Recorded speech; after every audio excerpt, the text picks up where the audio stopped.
Saya pernah cerita dah kisah benar.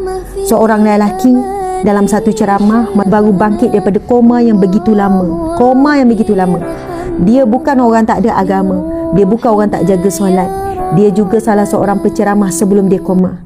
Lepas tu dia berniaga maju sampai jadi jutawan. Subhanallah, dia punya branch hampir satu Malaysia. Lepas tu Allah uji perniagaan jatuh, kebakaran itu ini, dan tragis dia berakhir dengan koma. Dia cerita tu dengan keadaan menangis. Dia kata, Ustazah, dalam tempoh saya koma, ini kisah benar ni, bagaimana dalam keadaan dia koma, dia kata, saya ingat memang saya mati. Sebab real sangat Ustazah. Sebab apa? Bagaimana saya melihat anak-anak isteri saya menangis keliling saya sebab meratapi kematian saya, tapi saya tak boleh nak bercakap dengan dia orang. Bagaimana saya melalui proses dimandikan jenazah, kemudian saya dikafankan, kemudian saya dihantar ke kubur, kemudian saya ditanam. Dia kata, Ustazah, real, it's real. Dia macam hidup, mati, dihidupkan kembali. Dia kata, saya melalui semua tu. Subhanallah. Dan Ustazah tahu tak apa yang saya nak buat masa tu? Apa yang saya nak buat? Saya minta dengan Allah untuk hidup kembali supaya saya boleh beramal soleh. Saya boleh banyakkan masa dengan Al-Quran. Saya nak banyak masa dengan Al-Quran. Sebab masa nak dihantar ke kubur tu, yang difikir adalah Al-Quran. Ada tak Al-Quran nak teman? Ada tak bacaan yang nak teman? Ada tak bacaan yang nak jadi pelindung ni? Ada tak takut sangat dia dihantar ke kubur sebab tahu dah ni. Saya dengar menaik bulu roma saya menangis. Dia kata, Ustazah, memang benar gambaran-gambaran yang kita dengar daripada Nabi Muhammad, yang kita dengar daripada guru-guru, daripada ahli ulama, gambaran suasana kita nak ke kubur itu saya lalui. Lepas tu dia kata, bila masuk ke kubur, dia kata, sebaik berapa langkah saja keluarga tinggalkan. Subhanallah, rupanya semua ini bayangan ketika dia koma, bukan benar-benar berlaku.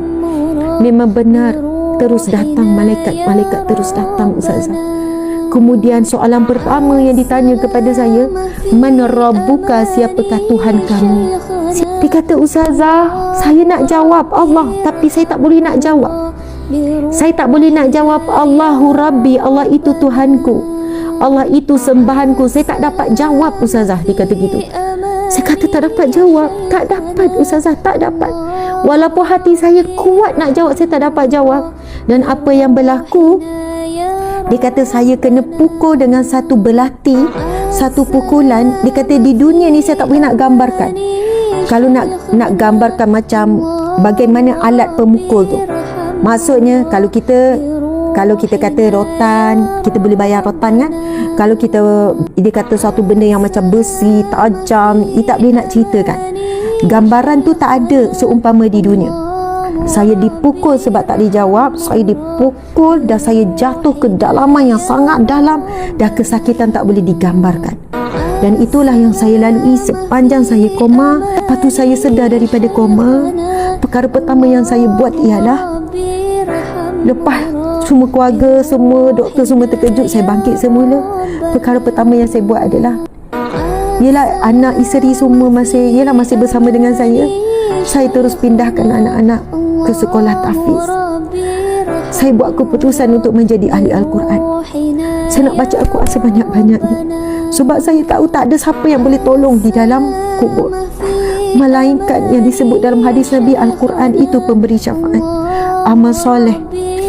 Kita apa jua keadaan, saya cuma nak kembalikan diri saya sendiri, sahabat-sahabat, kepada Al-Quran.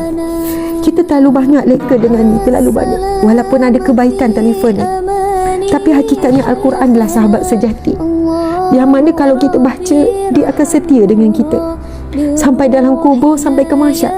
Itu janji Allah, itu janji Rasulullah. Al-Quran ini ada semuanya, ada penawar, ada jawapan setiap persoalan, tapi kena baca dengan terjemahan.